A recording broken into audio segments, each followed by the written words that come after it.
బాగున్నారా? ఈ సంవత్సరం బోనాలు ఏ విధంగా జరుగుతుంది? అందరు గుడికి పోయినారా? పోయేమో అయినారు అమ్మవారికి. అందరు బాగున్నారు. అంటే బోనాలు ఎందుకు చేస్తాము? మనము బోనాలు ఎందుకు చేస్తాము?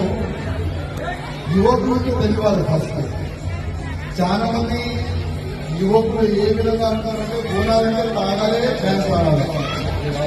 అది కాదు. ఇది మన ధర్మం, ఇది మన సంస్కృతి. మన ధర్మాన్ని, మన సంస్కృతిని కాపాడే బాధ్యత మన అందరూ ఉంది కదా లేదా? మన ముందు కదా మన సంస్కృతిని కాపాడే మన అందరినీ బాధ్యత. కానీ కొంతమంది మన ధర్మాన్ని, మన సంస్కృతిని, మన బోనాల పండుగకి తాగే పండుగ అని ఆ విధంగా ప్రజలు చేస్తున్నది కాదు.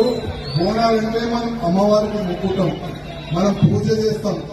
పూజ ఎందుకు చేస్తామంటే ఈ సంవత్సరం వర్షం బాగా పడాలి, పొలాలు మంచిగా ఉండాలి, అదేవిధంగా ఇట్లాంటి కూడా రోగాలు రాకూడదు అని మనం అమ్మవారికి పూజ చేస్తాం. అదేవిధంగా బోనాల పండుగలోనే చాలా గుడి కాడ మనము మేకలు కూడా, గొర్రెలు కూడా కోస్తాం కదా. గొర్రెలు కదా మనము గొర్రెలు కూడా కోస్తాం.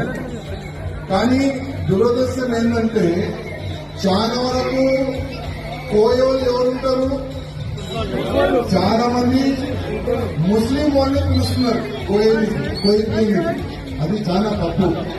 ఎందుకంటే మన చాలా వరకు మన హిందువులు కూడా ఉన్నారు, వాళ్ళకి పిలిపించి కోయిపియాలని నేను రిక్వెస్ట్ చేస్తున్నా. ఎందుకంటే ముస్లిం వాళ్ళతో కోయిపిస్తే ఆయన కోసే ముందు ఒక స్లోగన్ అయినా తీసుకున్నారు. ఆయన నోట్లో ఆయన స్లోగన్ ఏ విధంగా తీసుకుంటే, ఈ మేక నేను అల్లాకి ఇప్పిస్తున్నా, ఈ మేక, ఈ గొర్రె నేను అల్లాకి ఇప్పిస్తున్నా అని వస్తాడు ఆయన.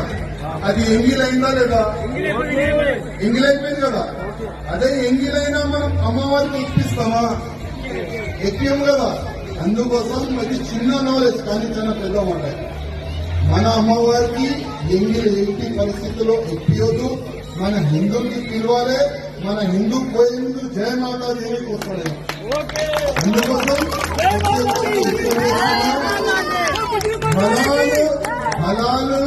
హలాలుని మనము బ్యాన్ చేయాలి. మన హిందువులతోనే మనం పూజ గాని, ఈ మేకలు గాని, గొడవలు గాని వాళ్ళతోనే పోయిపోయాలని నేను అందరికీ దండం పెట్టి రిక్వెస్ట్ చేస్తున్నా. జయమాతాది.